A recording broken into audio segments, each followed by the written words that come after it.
Hello, welcome to study GQ. आज हम करेंगे 2015 की सीटेट के पेपर्स। तो चलिए शुरू करते हैं।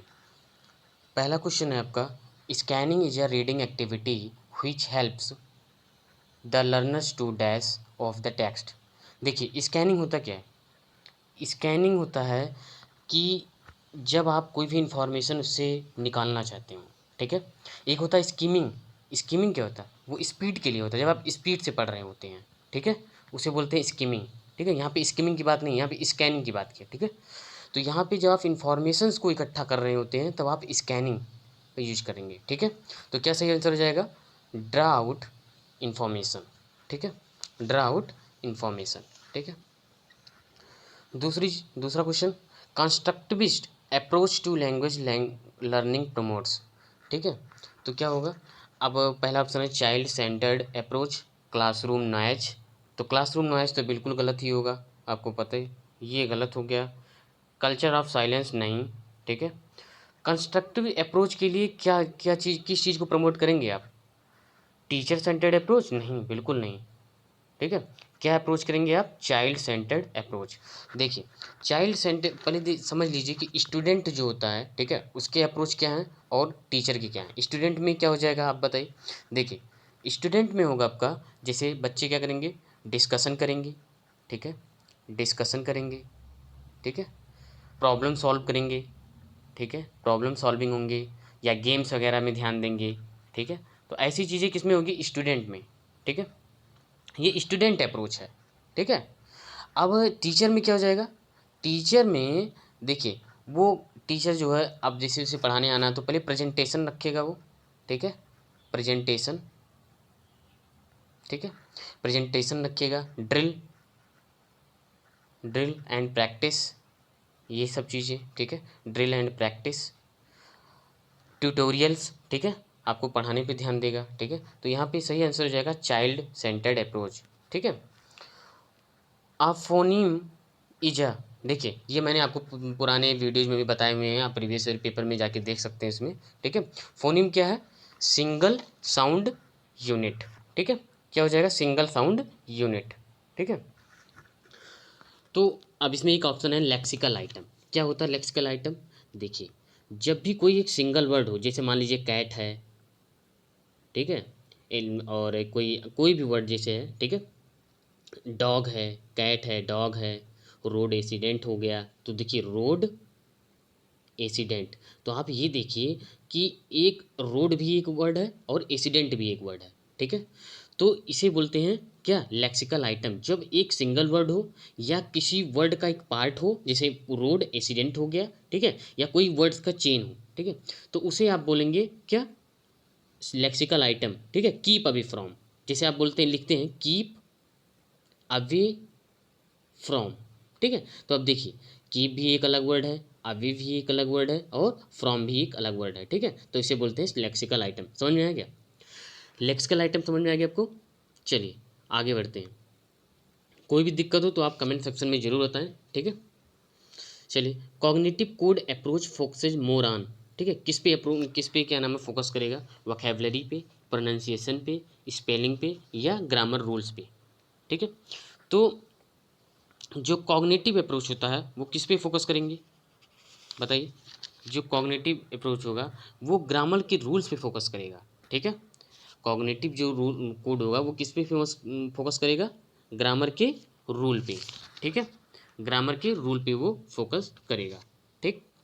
चलिए, अ गुड लिसनर कैन, ठीक है, अ गुड लिसनर कैन, क्या होगा? A good listener can.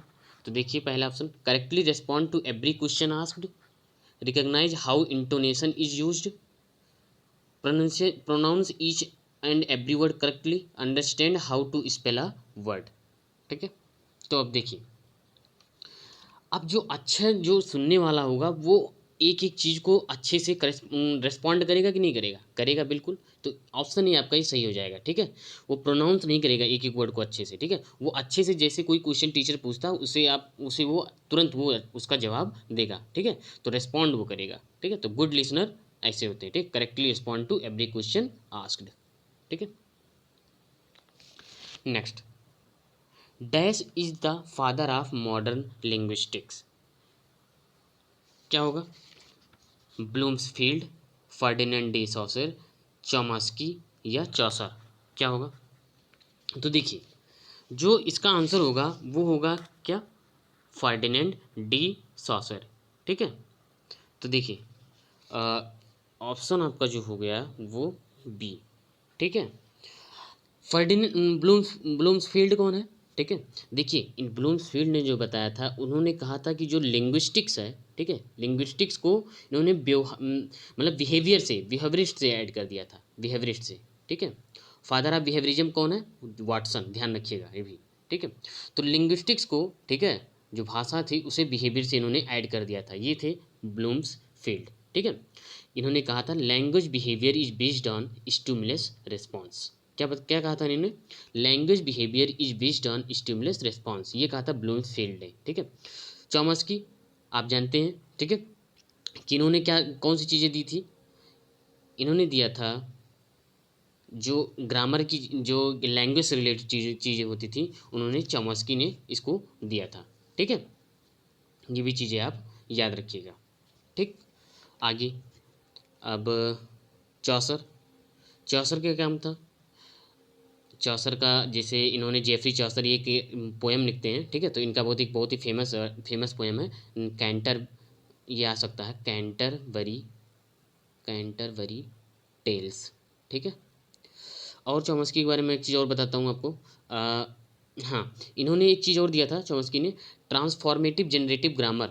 ठीक है, ट्रांसफॉर्मेटिव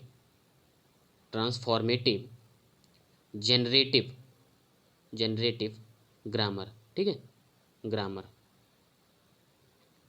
और इन्होंने ये भी कहा था कि जो बच्चे होते हैं वो एलईडी लेकर पैदा होते हैं, एलईडी, लैंग्वेज एक्विजिशन डिवाइस। ठीक है, तो ये चॉम्स्की ने कहा था। तो सही आंसर इसका क्या होगा? सही आंसर इसका होगा बी। ठीक है, चलिए, in order to have language proficiency which one is not essentially required. ठीक है, कौन सी रिक्वायर्ड नहीं है? इफिशियंसी, प्रोफी फ्लुएंसी, एप्रोप्रिएसी या एक्यूरेसी। कौन सी रिक्वायर्ड नहीं है? इफिशियंसी रिक्वायर्ड नहीं है। ठीक है, फ्लुएंसी बिल्कुल जरूरी है, एप्रोप्रिएसी भी जरूरी है, एक्यूरेसी, लेकिन इफिशियंसी कोई जरूरी नहीं है। ठीक है, इंटेंसिव रीडिंग स्टैंड्स फॉर। ठीक है, तो क्या होगा? Reading for enrichment of vocabulary, reading for pleaser, reading for developing literary sensitivity, reading the text in part for details. तो देखिए, इंटेंसिव जो रीडिंग होता है उसके लिए देखो दो चीज़ें होती हैं, एक होती है इंटेंसिव और एक होता है एक्सटेंसिव। तो जो एक्सटेंसिव होता है वो रीडिंग फॉर प्लीजर होता है, जैसे ये यदि प्लीजर की बात करता है जैसे बी ऑप्शन, तो इसके लिए हो जाएगा एक्सटेंसिव। लेकिन क्वेश्चन ने क्या पूछा हुआ? ये होता है एक्सटेंसिव, रीडिंग फॉर प्लीजर, ये याद रखिएगा आप हमेशा। रीडिंग फॉर प्लीजर जो होता है वो एक्सटेंसिव होता है। क्वेश्चन ने पूछा है इंटेंसिव। इंटेंसिव में क्या होता है? एक एक चीज़ का आप डिटेल से पढ़ते हैं। ठीक है, एक एक चीज़ को आप किससे पढ़ते हैं? डिटेल से पढ़ते हैं, इसलिए इसका आंसर होगा फोर्थ। ठीक है, समझ में आया आपको? तो ये चीज़ें आपको ध्यान रखनी है। ठीक है, और जो एक्सटेंसिव होता है इसमें होता क्या है कि जो भी चीज़ें होती हैं वो कॉन्फिडेंस और पूरी मोटिवेशन के साथ बोली जाती है, जिससे लर्नर के ऊपर, ठीक है, इसका बहुत ही अच्छा इफेक्टिव पड़े। ठीक है, decoding stand for deciphering the sounds in words and sentences, passing on a message to others, only recognizing the difference between sounds, failure to understand the given text। क्या होगा? देखिए, जब कोई चीज़ आप डिकोड करते हो तो क्या करोगे? उसे अच्छे से आप, क्या नाम है, अलग अलग तरीके से समझोगे, उसके साउंड्स को, उसके वर्ड्स को, ठीक है, उसके सेंटेंस को। ठीक है, तो इसका सही आंसर हो जाएगा आपका ए। ठीक है, सही आंसर क्या हो जाएगा इसका? ए। ठीक है, तो ये आप ध्यान रखिएगा। ठीक, आगे बढ़ते हैं। Next, for process writing which one of the following points should be followed? Use of personal pronouns, organisation of points, word limit, logical sequence. तो देखिए, जब भी आप, क्या नाम है, कोई राइटिंग करते हो, ठीक है, तो उसके लिए क्या चीज़ें आपको फॉलो करनी होंगी? ठीक है, अब देखिए, राइटिंग के लिए सबसे जरूरी क्या? पर्सनल प्रोनाउन है क्या? नहीं। Organisation of points? नहीं। ठीक है, सीक्वेंस बहुत जरूरी है। वर्ड लिमिट तो कोई नहीं, ठीक है, वर्ड लिमिट तो कोई नहीं, लेकिन क्या नाम है, सीक्वेंस बहुत ही ज़रूरी है। ठीक है, तो ये चीज़ें आप ध्यान रखिएगा। ठीक है, next, dash is a prerequisite to learning a language. ठीक है, मतलब लैंग्वेज को सीखने के लिए पहले आपको कौन सी चीज़ें थोड़ी सी मतलब आप उसको जाननी चाहिए। ठीक है, motivation, reading stories, knowing words and there meanings, knowledge of grammar. ठीक है, नॉलेज ऑफ ग्रामर, तो क्या होना चाहिए, आपको ग्रामर की नॉलेज होनी चाहिए। ठीक है, जैसे पार्ट्स ऑफ स्पीच हो गया आपका। ठीक है, तो ये सब चीज़ें आपको जाननी बहुत ज़रूरी है। ठीक है, according to which one of the following linguistics language can not be substandard, ये सब स्टैंडर्ड है, ध्यान रखिएगा, सब स्टैंडर्ड, सब स्टैंडर्ड, सब स्टैंडर्ड। ठीक है, it may be, it may be non standard, ये किसने कहा था, ये किसका कोटेशन है, लैंग्वेज कैन नॉट बी सब standard but it may be non standard.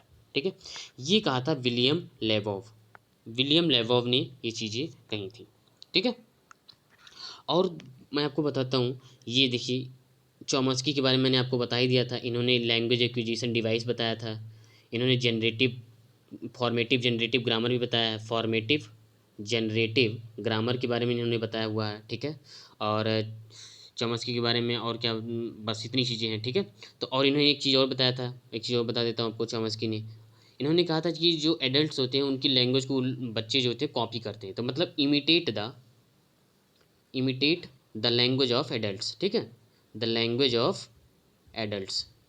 ठीक है, ये किसने कहा था, चॉमस्की ने। ठीक है, स्टीफन क्रैसन, ठीक है, इन्होंने कंप्रिहेंसिबल यूनिट दिया था, ध्यान से सुन लीजिए बात अच्छे से। ठीक है, इसे नोट भी कर लीजिए, इन्होंने दिया था कंप्रिहेंसिबल, कंप्रिहेंसिबल, कंप्रिहेंसिबल इनपुट दिया था इन्होंने। ठीक है, ये आइडिया दिया था इन्होंने, सबसे पहली बार इन्होंने दिया था। ठीक है, कंप्रिहेंसिबल यूनिट का आइडिया। ठीक है, तो ये भी आप ध्यान रखिएगा। बेसिल बर्नस्टीन, ये कौन है, बेसिल बर्नस्टीन, ये थे सोशियो लिंग्विस्टिक्स थे। ठीक है, सोशियो लिंग्विस्टिक थे। ठीक है, लिंग्विस्टिक्स को सोशल से ही जोड़ते थे। ठीक है, तो ये थे बेसिल बर्नस्टीन। ठीक है, तो सही आंसर इसका विलियम लेबोव होगा। ठीक है, ध्यान रखिएगा, जो चॉमस्की के बारे में बताया ये आप नोट कर लीजिएगा। ठीक है, चलिए, which one of the following is not a language component, language component का जो हिस्सा नहीं है। ठीक है, स्ट्रक्चर, साउंड, स्क्रिप्ट, वोकैबुलरी, क्या नहीं है, देखिए लैंग्वेज के लिए आपको क्या साउंड की ज़रूरत नहीं है, वोकैबुलरी की ज़रूरत बिल्कुल है, स्ट्रक्चर, स्क्रिप्ट की कोई ज़रूरत नहीं है। ठीक है, स्क्रिप्ट की ज़रूरत नहीं है। ठीक है, स्ट्रक्चर चाहिए, साउंड चाहिए, वोकैबुलरी, ये तीनों चाहिए, लेकिन स्क्रिप्ट की कोई ज़रूरत नहीं है। In order to improve the learners pronunciation a teacher first needs to, देखिए जो लर्नर्स का प्रोनाउंसिएशन यदि इम्प्रूव करना है तो टीचर को पहली चीज़ क्या करनी चाहिए, first needs to use recorded model of sounds, do pronunciation drills, show the documentary films of the target language, ask them to read more, क्या करना चाहिए बताइए। देखिए प्रोनाउंसिएशन ड्रिल्स नहीं, ठीक है, फिल्म्स नहीं, पहली चीज़ होनी चाहिए कि आपको चाहे वो क्या नाम है साउंड के जरिए, ठीक है, आप जैसे गूगल पे रहता है ना, कि आप उसकी आवाज़ को सुन सकते हैं, प्रोनाउंसिएशन आप सुन सकते हैं उसके साउंड्स को। ठीक है, रिकॉर्ड साउंड्स को आप सुन लेंगे तो आपको पता लगेगा कि आपको कैसे उसे बोलना है। ठीक है, कैसे प्रोनाउंस करना है, तो ये होगा use recorded model of sounds. ठीक है, तो ये ध्यान रखना। Next, problems of spelling errors of the students can be easily solve through, अब देखिए स्पेलिंग एरर के लिए मैंने आपको बताया ही है, पिछली वीडियोज़ में भी मैंने आपको बता दिया है। ठीक है, कि स्पेलिंग एरर के लिए यदि स्पेलिंग में दिक्कत आए तो उसके लिए आपको क्या करना चाहिए, डिक्टेशन। ठीक है, क्या करना चाहिए, डिक्टेशन। ठीक है, तो ये चीज़ें आपको ध्यान रखनी है, यदि स्पेलिंग में दिक्कत आ रही है तो आपको यहाँ से क्या करना चाहिए, डिक्टेशन का यूज करना चाहिए। ठीक है, तो ये था आपका 2015 के क्वेश्चंस। ठीक है, तो चलिए मिलते हैं फिर नेक्स्ट वीडियो में, थैंक यू।